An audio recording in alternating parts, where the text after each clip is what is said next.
Now the next type of stress that we are going to discuss is shear stress. And shear stress किसकी वजह से आता था? हमने अभी देखा था टाइप्स ऑफ स्ट्रेसेस में. First was normal stress, second was shear stress. Normal stress के दो टाइप्स थे, one was direct normal stress, bending normal stress. Then shear stress के दो टाइप्स के थे, direct shear stress and torsional shear stress. So direct shear stress किसकी वजह से आ रहा था? Direct shear stress was due to transverse force. So we are going to discuss about the effect of transverse force. So next is effect of transverse force. Now देखिए transverse force की वजह से क्या हो रहा है, इसमें लिखिए a transverse force produces tangential stress which is parallel to cross section. The magnitude of shear stress due to shear force changes from 0 at top and bottom and maximum at any interior. This variation is parabolic in nature.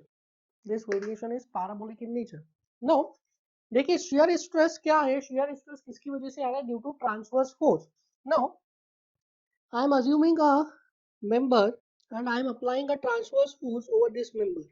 So suppose this is a cantilever beam. सबसे पहले इसके लिए मैं axis define कर लेता हूँ.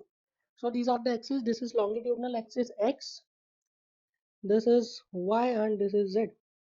So there is one longitudinal axis and two transverse axes. Now I am going to apply transverse force on this structure. So I am applying a transverse force on this structure like this P. So this is the transverse force acting on this structure. Now इस transverse force की वजह से क्या होगा? इस transverse force की वजह से अगर मैं यहाँ पे एक सेक्शन लूँ, if I consider a section here, ये ट्रांसवर्स फोर्स क्या करेगा? Suppose this is a beam, ये बीम है पूरा and this beam is fixed at this and and इस एंड पे एक ट्रांसवर्स फोर्स लगा है. ठीक है, दिस इज अ बीम, ये आप समझिए कि this is uniform like this. ठीक है, एंड इस दिस एंड इज फिक्स्ड और इस एंड पे एक ट्रांसवर्स फोर्स लगा है लाइक दिस. ठीक है, this is a uniform beam. Now ये जो ट्रांसफर फोर्स है ये क्या करेगा? ये ट्राई करेगा इस बीम को शेयर डाउन करने के लिए. ठीक है, क्या करेगा? इस बीम को शेयर डाउन करने के लिए ट्राई करेगा कि ये बीम नीचे मूव हो. यहाँ पे ये जो रिएक्शन है, ये रिएक्शन क्या करेगा? इस बीम को अपवर्ड मूव करने के लिए, ताकि ये स्टेबिलिटी में. तो हर सेक्शन पे क्या हो रहा होगा? हर सेक्शन का एक पार्ट नीचे की तरफ जाना चाह रहा होगा due to this load P, और एक part due to this reaction ऊपर की तरफ जाना चाह रहा हूँ. सो मैं एक सेक्शन को बता रहा हूँ, दिस इज अ सेक्शन, ये जो मेरा हैंड है दिस इज अ सेक्शन. सो ये जो P लोड है ये क्या कर रहा है? ये इसको नीचे की तरफ मूव करने की कोशिश कर रहा है एंड ये लोड रिएक्शन वो उसको ऊपर की तरफ मूव में कर रहा है ताकि ये स्टेबल रहे. तो इसकी वजह से क्या हो रहा है? सेक्शन पे एक साइड में अपवर्ड लोड लग रहा है, एक साइड में डाउनवर्ड लोड लग रहा है, जिसकी वजह से सेक्शन पे क्या हो रहा है? shear stresses आ रहे हैं. एंड इन दोनों लोड्स को ट्रांसफर करना है सेक्शन थ्रू इंटरमॉलिक्यूलर बॉन्डिंग, और ये downward load and upward load को क्या कर रहा है? नलीफाई कर रहा है. तो किसी एक पर्टिकुलर सेक्शन पे इमेजिन करो कि इधर क्या है? इधर लग रहा है डाउनवर्ड लोड, इधर लग रहा है अपवर्ड लोड. एंड ये जो इंटरमॉलिक्यूलर बॉन्डिंग आप अपने हाथ पे एज्यूम करिए, यहाँ पे एक रख दीजिए डाउनवर्ड लोड, यहाँ पे रख दीजिए अपवर्ड लोड. तो और इस हाथ को आपको हटाना नहीं है. तो आप क्या करेंगे? यहाँ पे आपको एक शेयरिंग महसूस होगी, यहाँ पे एक शेयर स्ट्रेस लगेगा.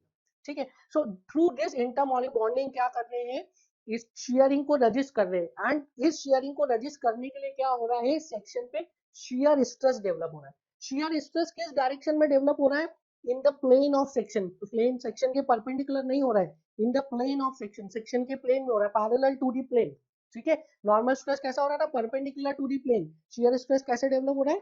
Parallel to the plane. So shear stress develop हो रहा है parallel to the plane. And ये जो shear स्ट्रेस का वेरिएशन है, the variation is parabolic in nature. कैसा वेरिएशन आ रहा है? पैराबोलिक वेरिएशन आ रहा है अलोंग द डेप्थ. सो अगर मैं 2D में इसका आपको डायग्राम बना के बताऊं, so the variation is parabolic like this.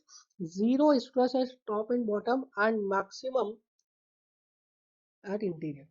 Now अब ये पैराबोलिक वेरिएशन क्यों आता है एंड ये वेरिएशन में मैक्सिमम वैल्यू कहाँ पे आ रही है? ये पूरा हम डिटेल में पढ़ेंगे in the chapter shear stress. एक कंप्लीट चैप्टर है इस टॉपिक पे, दैट इज shear स्ट्रेस. उसमें हम डिटेल में देखेंगे कि ये जो वेरिएशन है पैराबोलिक क्यों आ रहा है एंड कहाँ पर मैक्सिमम वैल्यू आती है और फॉर्मूला क्या होता है उस पैराबोलिक वेरिएशन का. सो अगर मैं बात करूँ इन the case of 3D loading की, अगर मैं बात करूँ 3D लोडिंग की, सो अगर मैं 3D लोडिंग की बात करूँ, so in the case of 3D loading, this is the case of 3D loading. So 3D loading में there could be three possible direction of stress. One is normal stress and two shear stress. सो ये x है, this is y, this is z. सो एक normal stress आएगा and दो shear stresses आएंगे इन the case of 3D loading.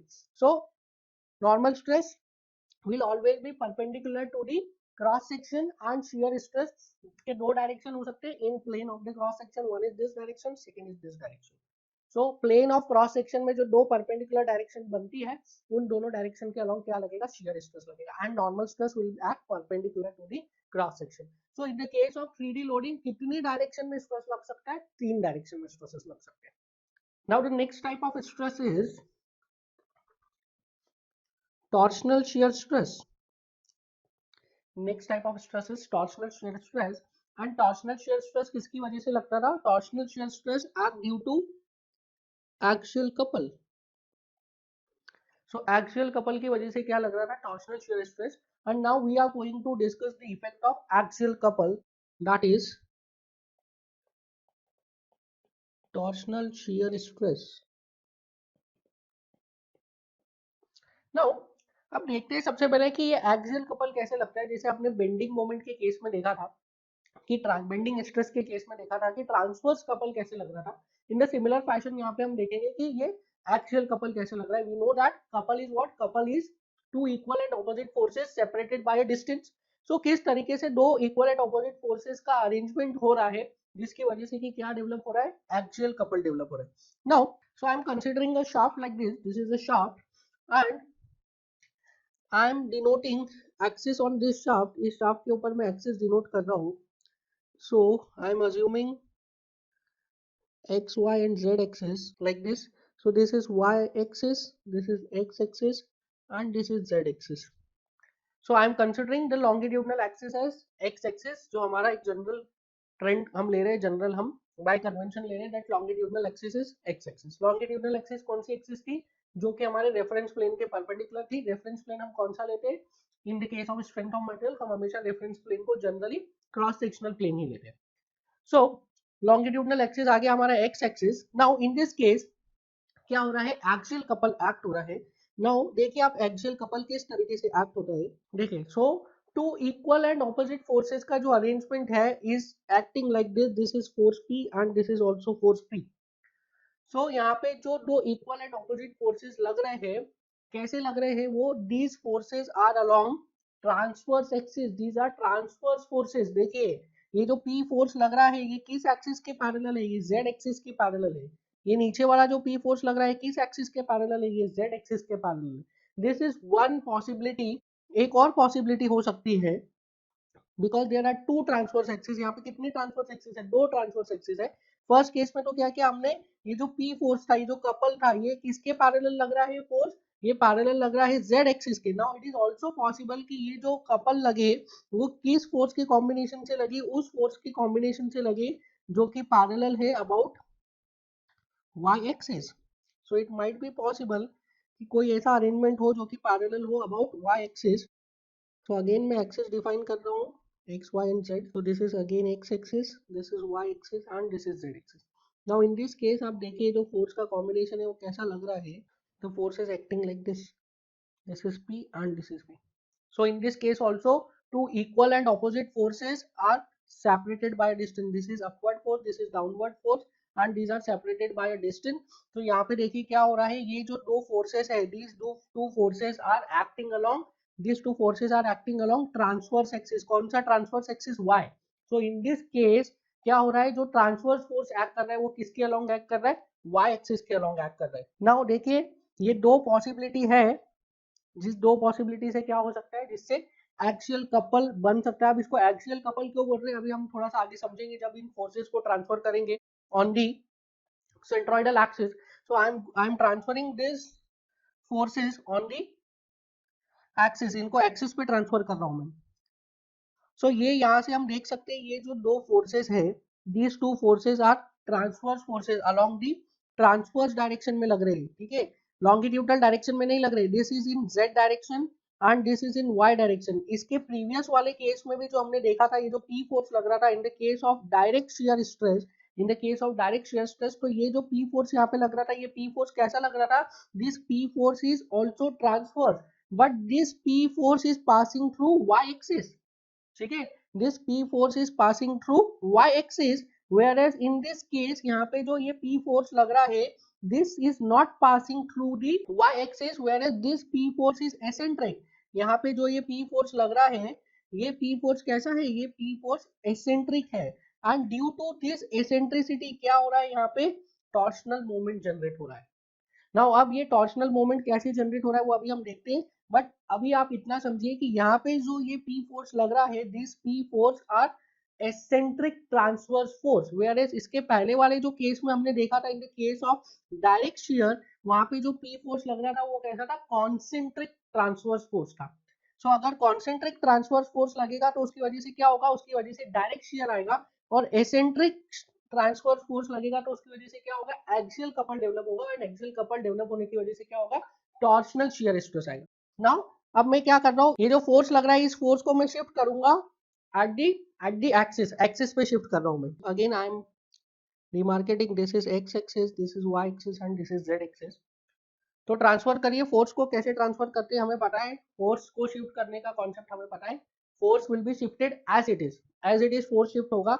ये जो P force लग रहा है, this P force will be transfer as it is like this. So ये P फोर्स ट्रांसफर हो गया. नाउ अब देखिए ये P फोर्स के ट्रांसफर होने की वजह से क्या कोई मोमेंट डेवलप हो रहा है, क्या कोई कपल डेवलप हो रहा है एक्सिस पे. So you will say yes, if I assume this diameter of this shaft is small d. सो यहाँ पे कितना कपल डेवलप हो रहा है, कितना मोमेंट डेवलप हो रहा है, और यू कैन से कितना टॉर्शन डेवलप हो रहा है, this is P into D by two. अब देखेंगे कि ये जो P into D by two couple develop हुआ है, ये किस एक्सिस के अबाउट हुआ है. So I will write M is equal to P into D by two. हमें इसका ट्रिक पता है कि किस तरीके से हम बता सकते हैं किस एक्सिस के अबाउट मोमेंट लग रहा है, किस एक्सिस के अबाउट कपल लग रहा है. सो P फोर्स कौन सी डायरेक्शन में लग रहा था, P force was acting in Z direction. D by two dimension जो हमने लिया है, D by two dimension is this diameter. So ये कौन सी एक्सिस के अलोंग है, ये y एक्सिस के अलोंग है. तो जो P into D by to moment develop हुआ है वो किस एक्सिस के अलोंग होगा, वो x एक्सिस के अलोंग होगा. So this mx is equal to P into D by two. So जो मोमेंट लग रहा है mx, वो कैसा लग रहा है, इस x एक्सिस के अलोंग लग रहा है. This is the longitudinal axis x, और इसके अबाउट इस टाइप से मोमेंट लग रहा है. And this is nothing but torsional moment, क्योंकि हमें पता है कि जो मोमेंट लॉन्गिट्यूडनल एक्सिस के अबाउट लगता है उसे हम क्या बोलते हैं, टॉर्शनल मोमेंट, और जो मोमेंट ट्रांसवर्स एक्सिस के अबाउट लगता है उसे क्या बोलते हैं, उसे बोलते हैं बेंडिंग मोमेंट. सो ट्रांसवर्स जो लॉन्गिट्यूडनल एक्सिस के अबाउट जो मोमेंट लगेगा वो क्या करेगा, वो मेंबर को ट्विस्ट करने की कोशिश करेगा, और जो ट्रांसवर्स एक्सिस के अबाउट लगेगा वो क्या करेगा, वो मेंबर को बेंड करने की कोशिश करेगा. तो हियर इन दिस केस ये जो लॉन्गिट्यूडनल एक्सिस के अबाउट मोमेंट लग रहा है वो क्या कोशिश करेगा, वो इस मेंबर को ट्विस्ट करने की कोशिश करेगा. सो ये P into D by to moment क्या ट्राई कर रहा है, इस मेंबर को ट्विस्ट करने का कोशिश कर रहा है. This is a torsional moment. Now अब ये जो सेकंड फोर्स है P, इस सेकंड फोर्स P को भी हम ट्रांसफर करेंगे. So again we will transfer the force as it is. So यहाँ पे हमने फोर्स को ट्रांसफर कर दिया as it is. So this is P force. अब अगेन ये P फोर्स को जब हम ट्रांसफर करेंगे तो क्या कोई मोमेंट डेवलप होगा, you will see yes, moment develop होगा. क्या होगा, मोमेंट का magnitude M is equal to P into D by two. P into D by two, because ये देखिए ये जो डायमीटर है, this diameter is D.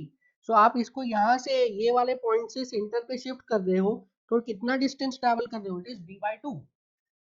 So again यहाँ पे देखिए मोमेंट का direction will, again you will get this moment is about x axis. Again you will get the moment about x axis. So moment is equals to P into d by 2. Force किस axis के about लग रहा है, again z axis के about, dy 2 किस axis के about है, y के अबाउट. सो मोमेंट किस एक्सिस के अबाउट आएगा, x एक्सिस के अबाउट. सो ये जो डाउनवर्ड डायरेक्शन से आपको मिल रहा है मोमेंट, डाउनवर्ड डायरेक्शन से, this is also acting about, this is also acting about which axis, longitudinal axis. This is longitudinal axis और moment कैसा लग रहा है, ऐसा. in both the cases moment कैसा है, in both the cases moment is clockwise, and जो forces हमने shift किए on the axis, forces are opposite to each other. so अगर मैं net effect देखूंगा तो net effect क्या आ जाएगा, net effect will be the shaft will be subjected to a moment M is equals to P into D. this is the net effect. क्या हो रहा है, शाफ्ट पे एक नेट मोमेंट लगेगा, that is about which axis, about x axis, and the value is P into D. Similarly second case के लिए हम देखते हैं, अगर सेकंड केस के लिए हम शिफ्ट करेंगे फोर्स को तो क्या होगा. So in the second case again I am denoting the axis, this is X axis, this is Y axis and this is Z axis. And अब देखिए इस पी फोर्स को मैं ट्रांसफर कर रहा हूँ. बिफोर ट्रांसफरिंग आप देखिए कि this is how much, diameter कितना अज्यूम करेंगे यहाँ पे, डायमीटर हमें ये वाला लेना पड़ेगा. This yellow dimension is D. समझ में आ रहा है. Because this is isometric view, तो पहले वाला जो डी आपको बड़ा दिख रहा होगा और ये वाला डी आपको थोड़ा छोटा दिख रहा होगा, because this is isometric view. Now आप देखिए इस पी फोर्स को मैं ट्रांसफर करूंगा on the axis. So again हमें रूल पता है that the force will be transferred as it is, force will be transferred as it is. तो सबसे पहले मैंने ये अपवर्ड पी फोर्स को ट्रांसफर कर दिया एज इट इज. नाउ जब पी फोर्स को ट्रांसफर किया from the point of action to the axis, तो क्या उसकी वजह से कोई मोमेंट आएगा? You will see yes, definitely moment आएगा. And the value of moment m is equal to p into D by two. p into D by two का moment आएगा. अब मोमेंट का डायरेक्शन देख लेते हैं. m is equal to p into D by two. बताइए p का direction क्या है? p is in y direction and D by to जो ले रहे हैं वो कौन से डायरेक्शन में? z डायरेक्शन में. तो मोमेंट कौन से डायरेक्शन में आ जाएगा? x डायरेक्शन में. तो ये जो p into D by two आ रहा है अगेन ये कौन सी डायरेक्शन में आ रहा है? अगेन ये लॉन्गिट्यूडनल एक्सिस के अबाउट आ रहा है. This p into D by to again this is about longitudinal axis. तो ये कौन सा मोमेंट दे रहा है? ये टॉर्शनल मोमेंट दे रहा है. और ये क्या ट्राई करेगा? ये मेंबर को ट्विस्ट करने का ट्राई करेगा. अब ये जो बॉटम वाला फोर्स है डाउनवर्ड फोर्स P, इसको भी ट्रांसफर करते हैं. सो इस P फोर्स को जब मैं एक्सिस पे ट्रांसफर करूंगा तो again the load will be transferred as it is. So ये लोड को ट्रांसफर कर दिया हमने एज इट इज. एंड जब लोड को ट्रांसफर किया तो क्या कोई मोमेंट आएगा? You will say yes, definitely एक मोमेंट आएगा. And the value of moment is again P into D by two. Direction वापस से आप एनालाइज कर सकते हो. m is equal to P into D by two. किस डायरेक्शन में फोर्स लग रहा है? y डायरेक्शन में. D by two is in z direction. तो मोमेंट किस डायरेक्शन के अबाउट लगेगा? मोमेंट लगेगा x एक्सिस के about. Now in both the cases जो टॉर्शनल मोमेंट आ रहा है is clockwise. In the first case it is clockwise and in the second case also it is clockwise. So जो net effect होगा वो दोनों का मोमेंट ऐड हो जाएगा. वेयर इज जो फोर्स लग रहा है that force is equal and opposite. तो जो नेट इफेक्ट होगा फोर्स का वो क्या हो जाएगा? नलीफाई. सो नेट फोर्स कितना लगेगा क्रॉस सेक्शन पे? 0. नेट टॉर्शनल मोमेंट कितना हो जाएगा? P into D. So again you will get the same final loading diagram like this. ठीक है, this is final loading diagram. दोनों केसेस के लिए फाइनल लोडिंग डायग्राम यही आ रहा है. समझ में आया? नाउ आप देखिए इन दिस केस, ये वाला जो केस था that is torsional shear stress वाला केस. टॉर्शनल शियर स्ट्रेस में लोड कैसा लग रहा था? The load is acting in transverse direction. In the case of direct shear also the load is acting in transverse direction. That is why दोनों की वजह से जो स्ट्रेस है उसको हमने क्या बोला है? Shear stress. क्योंकि लोड कैसा लग रहा है? In the plane. ठीक है, perpendicular to the cross section नहीं लग रहा है, parallel to the cross section लग रहा है इन बोथ द केसेस. तो स्ट्रेसेस भी कैसे डेवलप होंगे? स्ट्रेसेस भी in the plane of cross section develop होंगे, ना कि perpendicular to the cross section. क्योंकि हम एनालाइज कर चुके हैं जिस नेचर का लोड होता है उसी नेचर का क्या होता है? स्ट्रेसेस आते हैं. So in the case of direct shear as well as in the case of torsional shear load कैसा लग रहा है? Load is acting in transverse direction. That is why जो स्ट्रेसेस भी डेवलप होंगे वो कौन सी डायरेक्शन में होंगे? ट्रांसवर्स डायरेक्शन में. ट्रांसवर्स डायरेक्शन मतलब parallel to the cross section, लेकिन say in the plane of cross section के प्लेन में रहेगा. दैट इज व्हाई दोनों ही स्ट्रेसेस को क्या बोला है? दोनों ही स्ट्रेसेस को हमने शियर स्ट्रेस बोला है. whereas in the first case हमने डायरेक्ट शियर स्ट्रेस क्यों बोला? because that was developing directly due to transverse force, whereas in the second case transverse force is eccentric. first case में क्या था? in the case of direct shear transverse force is concentric. in the second case transverse force is eccentric. and due to that eccentric transverse force क्या हो रहा है? एक couple develop हो रहा है, एक टॉर्शनल मोमेंट डेवलप हो रहा है. एंड उस टॉर्शनल मोमेंट की वजह से क्या आ रहे? स्ट्रेसेस आ रहे. That is why it is called as torsional shear stress. So I hope कि आपको समझ में आ गया होगा कि क्या सिमिलैरिटी है टॉर्शनल शियर स्ट्रेस में, डायरेक्ट शियर स्ट्रेस में, और क्या डिफरेंस है torsional shear stress and direct shear stress में. नाउ अब इसके बाद देखेंगे ये जो टॉर्शनल मोमेंट लग रहा है, इस टॉर्शनल मोमेंट का क्या इफेक्ट हो रहा है. ठीक है, इस टॉर्शनल मोमेंट का क्या इफेक्ट हो रहा है. नाउ अब ये क्या हो रहा है? दिस इज अ बीम और you can C a shaft. इस शाफ्ट के ऊपर एक टॉर्शनल मोमेंट लग रहा है. and that torsional moment is trying to what? This torsional moment is trying to twist the member. इस मेंबर को ट्विस्ट करने की कोशिश कर रहा है और यू कैन से इस मेंबर में एंगुलर डिफॉर्मेशन लाने की कोशिश कर रहा है. So if I consider a point A, suppose this is point A, ये इनिशियल पॉइंट था before the application of torsional moment. Now due to the torsional moment ये पॉइंट ए कहाँ पे चला गया, ए नॉट पर चला गया। ठीक है, टॉर्शनल मोमेंट की वजह से क्या हुआ, ये पॉइंट जो है ए से डिफ्लेक्ट होके, ए से डिफॉर्म होके कहाँ पे चला गया, ए नॉट पे चला गया। अगर इस point A to A not को, जो ए से ए नॉट पे डिफ्लेक्शन हुआ है, इसको मैं क्रॉस सेक्शन के सेंटर से ज्वाइन करूं, तो I will get an angle. This angle is called as what, this angle is called as theta. Now इस सेंटर को मैं बोल देता हूं O, and this theta is what, this theta is angle of twist, this theta is angle of twist. And अगर इसी point A and A not को अगर मैं ज्वाइन करता हूं with this centre in the longitudinal direction में अगर centre से ज्वाइन करता हूं, suppose this is x, so I will get an angle, this angle is phi, and phi is shear strain. Now what is this shear strain and what is this angle of twist, इसको हम detail में study करेंगे इन the chapter torsional stresses. ठीक है, torsional stress के वाले chapter में हम इसको डिटेल में, वी कैन से टॉर्शन में हम इसको डिटेल में स्टडी करेंगे। There is a complete chapter torsion जहाँ पे हम इसको डिटेल में स्टडी करेंगे। नाउ यहाँ पे हमें क्या स्टडी करना है, जो अभी तक हम स्टडी करते हुए आ रहे हैं, right from the axial stress, that is direct normal stress, जो एक्सियल फोर्स की वजह से आ रहा था, उसमें हमने क्या डिस्कशन किया था, क्या एनालिसिस किया कि what is the variation of direct normal stress. फिर हमने बेंडिंग में देखा what is the variation of bending normal stress. फिर हमने कंबाइंड लोडिंग में देखा what is the variation of stress. फिर हमने इन the case of transverse force हमने देखा what is the variation of shear stress. And now here in the case of torsional moment we want to see what is the variation of torsional shear stress along the cross section में हम लोग सभी stresses का variation देखते हुए आ रहे हैं, तो यहाँ पे भी हम क्या देखना चाह रहे हैं कि क्रॉस सेक्शन में स्ट्रेस का वेरिएशन कैसा है। सो अगर मैं इसके क्रॉस सेक्शन को एनालाइज करूं, if I analyse cross section of this beam, so I am considering cross section of this beam or this shaft. So suppose this is the cross section of the shaft, and यहाँ पे मैंने एक point consider किया था, that is somewhere here is A and here is A dash and centre is somewhere here. Now this is what, this is theta. So I am considering some fibres, the first fibre is A not, this is the first fibre. So जो पहला fibre है that is A not. So radius कितना assume किया था हमने, d/2। So I am writing d/2 is equal to small r, so this is small r, this point is centre o।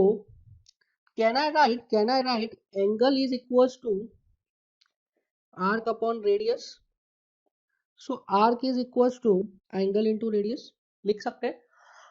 Now ये जो a dash है, a dash, this is what, a dash is nothing but arc, this is arc। So I can write a dash is equals to angle कितना है, theta into radius is small r। Similarly मैं यहाँ पे एक point consider करता हूँ, that is b dash, which is at a radial distance of r dash, so I can write bb dash is equals to theta into r dash, लिख सकते हैं। Similarly एक मैं थर्ड पॉइंट कंसिडर कर रहा हूँ, very close to this center, this is o dash, it is very close to the center। So can I write o dash is equals to theta into 0, लिख सकता हूँ। Now ये जो arc length है ए dash B dash या O dash, ये क्या denote कर रही है, ए डैश, ये क्या था, ये शाफ्ट की सरफेस पे हमने एक पॉइंट डिनोट किया था before the application of twisting moment, और you can see torsional moment. And due to the application of torsional moment A point कहाँ पे चला गया, ए डैश पे चला गया। Similarly due to the application of twisting moment और torsional moment B point कहाँ पे चला गया, बी डैश पे चला गया। सिमिलरली ओ पॉइंट कहाँ पे चला गया, ओ डैश पे चला गया। सो ये ए डैश बी डैश और ओ डैश क्या रिप्रेजेंट कर रहा है, this is representing nothing but deformation. ये जो क्रॉस सेक्शन है, क्रॉस सेक्शन पे जो अलग अलग फाइबर्स है, एक फाइबर हमने ले लिया on the top surface, on this surface, फिर एक उसके अंदर ऐसे अलग अलग फाइबर्स लिए हैं। सो हम यहाँ से ये डायरेक्टली देख सकते हैं कि जो फाइबर सरफेस पर है उस फाइबर में सबसे ज्यादा डिफॉर्मेशन हुआ है, और जो फाइबर इंटीरियर में है उसमें कम डिफॉर्मेशन हुआ है, और जो सेंटर पे है उसमें डिफॉर्मेशन इज अप्रोक्सीमेटली 0। सो क्या पता चल रहा है यहाँ से कि जो फाइबर सरफेस पे उसमें मैक्सिमम डिफॉर्मेशन हो रहा है, और जैसे जैसे हम सेंटर की तरफ जा रहे हैं वैसे वैसे क्या हो रहा है, डिफॉर्मेशन कम होता जा रहा है, एंड सेंटर पे deformation is 0। And we know that stress is directly proportional to strain. Deformation क्या है, deformation is nothing but strain. So अगर हम स्ट्रेस भी देखेंगे तो stress will be maximum at the surface, और वो इंटीरियर में चले जाएंगे तो it will be reducing and centre पे हो जाएगा 0। अब देखते हैं कि वेरिएशन कैसा आ रहा है। हमें वेरिएशन का ट्रेंड तो पता चल गया दैट सरफेस पे मैक्सिमम होगा एंड सेंटर पे 0 होगा। अब देखते हैं वेरिएशन कैसा आ रहा है। नाउ यहाँ पे देखिए जो डिफॉर्मेशन है, दिस डिफॉर्मेशन ए डैश, देखिए in all the three cases theta तो सेम है, थीटा सेम है।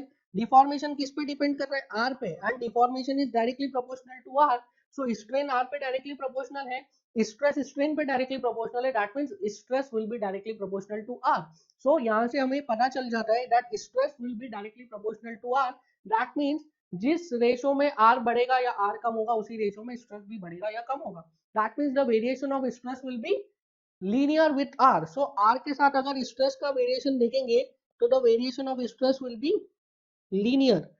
सो this is tau max and this is linear variation. Again ये जो वेरिएशन है ये कहां पर है, this variation is in the cross section. Cross section पर वेरिएशन है अलोंग द डायमीटर, और यू कैन से अलोंग द रेडियस। ठीक है, radius from centre to circumference जा रहे हैं हम, centre of the shaft to circumference of the shaft जा रहे हैं अलोंग द रेडियस। तो जो हमें वेरिएशन मिल रहा है this is this variation of shear stress, और you can say torsional shear stress along the radius और and in the cross section. So direct shear stress का वेरिएशन कैसा होता है, डायरेक्ट शियर स्ट्रेस का variation is parabolic, whereas torsional shear stress का variation कैसा होता है, टॉर्सनल शियर स्ट्रेस का variation is linear. Direct shear stress surface पे क्या था, 0, एंड इन बिटवीन कहीं पे मैक्सिमम था, whereas torsional shear stress क्या है, सरफेस पे मैक्सिमम है एंड सेंटर पे क्या है, 0 है। प्लीज इसको एक नोट लिखिए, ड्यू टू टॉर्क और torsional moment shear stress develops on the cross section in the circumferential direction, which varies from 0 at centroidal axis, centroidal longitudinal axis, to maximum at periphery, and the variation is given by T upon IP is equals to tau by R is equals to g theta by L. Now this is very important. So this equation is called as torsional equation, and this is very important, or you can say torsional shear stress का variation बताती है ये equation. This equation is very important. इसके बारे में हम detail में पढ़ेंगे, इसके सारे जो भी क्या क्या डिनोट कर रहे हैं, सारे टर्म्स क्या क्या डिनोट कर रहे हैं, टर्म्स का क्या फिजिकल सिग्निफिकेंस है, एंगल ऑफ ट्विस्ट क्या होता है, shear strain क्या होता है, आईपी का क्या सिग्निफिकेंस है, ये सभी को हम डिटेल में पढ़ेंगे in the chapter torsion. So till now you have to understand कि टॉर्शनल मोमेंट है वो कैसे लग रहा है, किस तरीके से का लोड का कॉम्बिनेशन कपल बना रहा है, एंड वो कपल कैसे लॉन्गिट्यूडनल एक्सिस के अलॉन्ग एक्ट कर रहा है एंड टॉर्शनल मोमेंट को प्रोड्यूस कर रहा है, एंड टॉर्शनल मोमेंट की वजह से किस तरीके से क्रॉस सेक्शन में जो है स्ट्रेसेस का वेरिएशन आ रहा है।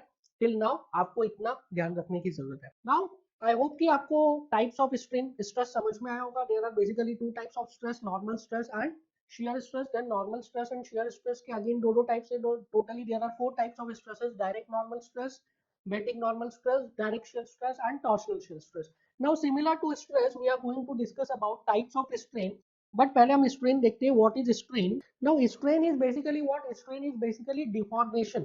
So strain is nothing but it is a form in which you can represent deformation of any member or any structure. So deformation की बात करें तो डिफॉर्मेशन दो टाइप से पॉसिबल हो सकते हैं। तो first type of deformation is linear deformation, and the second type of deformation is angular deformation. So अगर एक बॉडी के डिफॉर्मेशन की बात की जाए, एक मेंबर के डिफॉर्मेशन की बात की जाए, तो बेसिकली मेंबर में दो टाइप से डिफॉर्मेशन हो सकता है। The first one is linear deformation and second one is angular deformation. Now on the basis of this strain को दो टाइप्स में डिवाइड किया गया है। जो लीनियर डिफॉर्मेशन है, linear deformation causes normal strain, it is also called as linear strain, and angular deformation causes shear strain. So अगर deformation की बात की जाए तो दो डायरेक्शन में दो टाइप से डिफॉर्मेशन आ सकते हैं। The one is normal strain और you can say linear deformation, and second one is angular deformation, जिसकी वजह से क्या होता है, जिसकी वजह से बॉडी में shear strains आते हैं। नाउ इसको थोड़ा सा और एनालाइज करें। So suppose this is strain. Strain को मैंने डिवाइड किया into two types, normal strain. ना नॉर्मल स्ट्रेन की अगर मैं बात करूँ तो कैसे समझ सकते हैं नॉर्मल स्ट्रेन को। Suppose this is a body and this body is subjected to a load P like this. ठीक है, this is a body and ये मेंबर में क्या लग रहा है, एक P लोड लग रहा है। Now due to load P क्या होगा, इस मेंबर में कुछ लीनियर डिफॉर्मेशन आएगा like this in the normal direction, मतलब in the direction perpendicular to our reference plane के परपेंडिकुलर, मतलब क्रॉस सेक्शनल प्लेन के परपेंडिकुलर। सो ये जो डेल्टा है, this is called as what, this is called as linear deformation. This delta is linear deformation. And जो generally आप strain की definition पढ़ते हैं, क्या पढ़ते हैं स्ट्रेन की definition, it is change in length to original length. Strain is the ratio of change in length to the original length. So in this case if I write the value of strain, it is denoted by epsilon. So epsilon is strain, what I will write normal strain. So normal strain की value क्या हो जाएगी, if the length of the member is L, so can I write the value of epsilon is equals to delta by L. Now this is the value of strain जो आप generally पढ़ते हैं। So जो आप generally पढ़ते हैं strain का definition, that the strain is change in length to the original length, वो किस स्ट्रेन का डेफिनेशन है, that is the definition of normal strain. Now अब आते हैं हम दूसरी टाइप ऑफ स्ट्रेन पे, दैट इज shear strain। तो shear strain is not that much simple, ये समझने में थोड़ा सा डिफिकल्टी होता है स्टूडेंट्स को, इसलिए इसको आप ध्यान से समझिए। नॉर्मल स्ट्रेन तो सभी को समझ में आ जाता है इजीली। नाउ shear strain में देखिए, if I consider a body like this, now this body is subjected to a tangential force like this. I am writing it as F.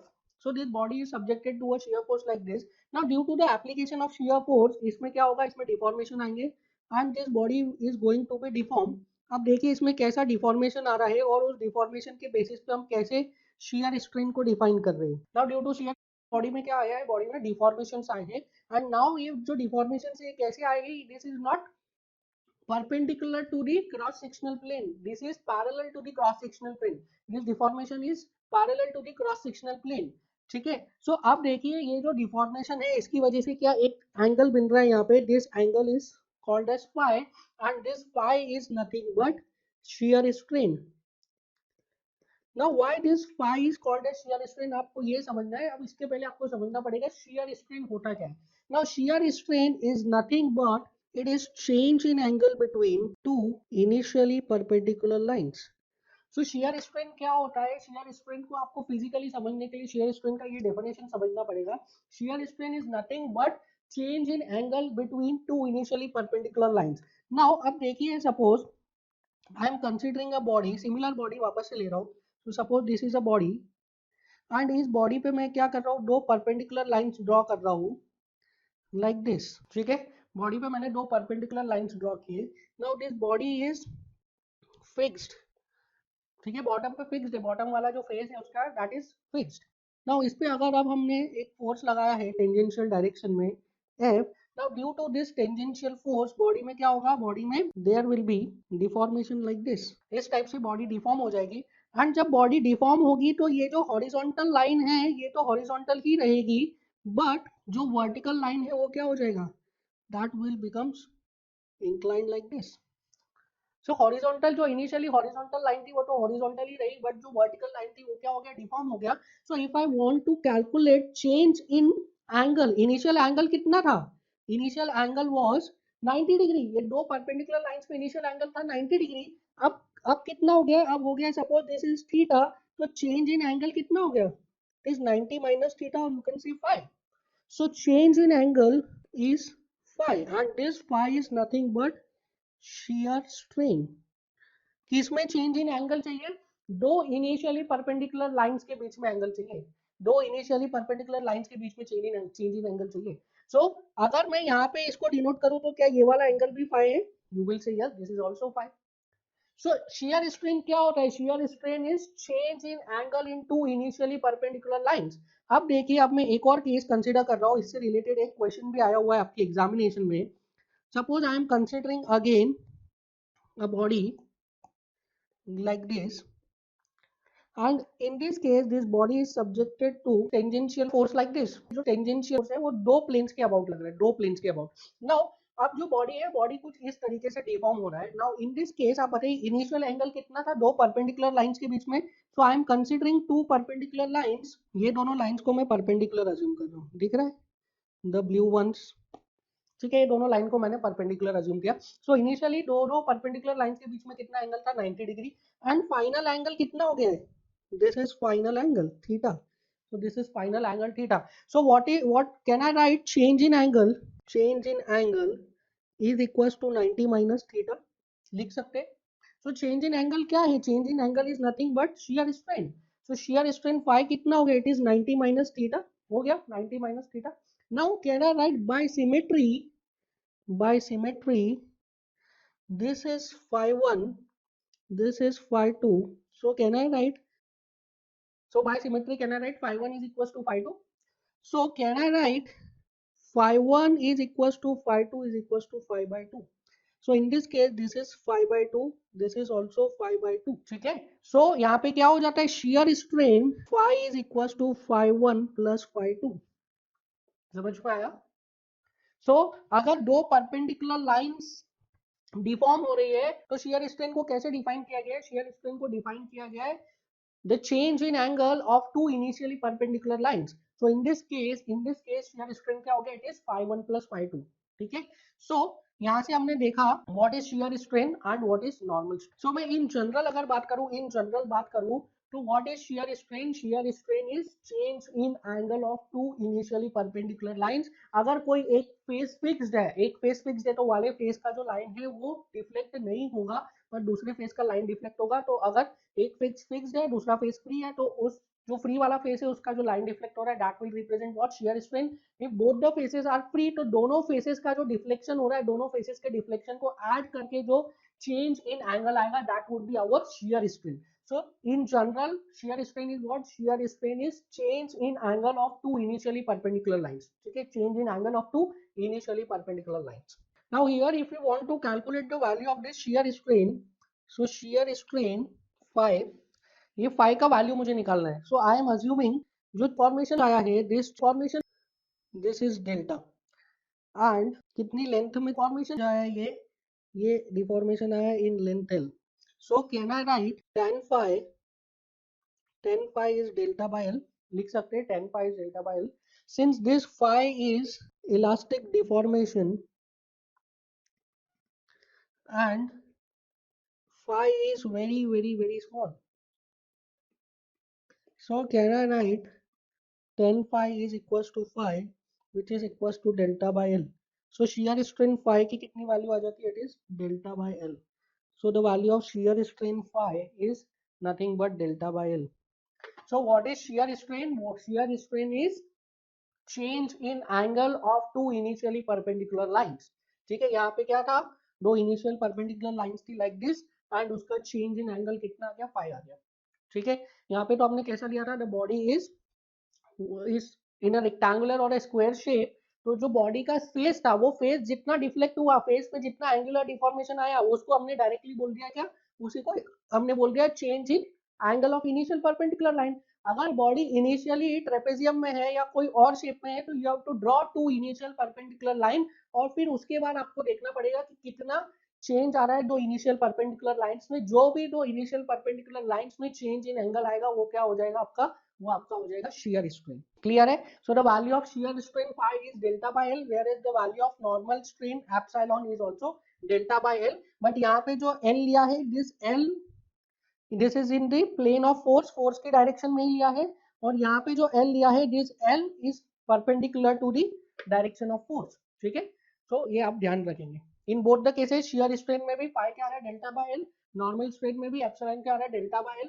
But in the first case जो L था वो हमने load की direction में लिया था, force की direction में, whereas in the shear strain जो L लिया है वो perpendicular to the direction of load है।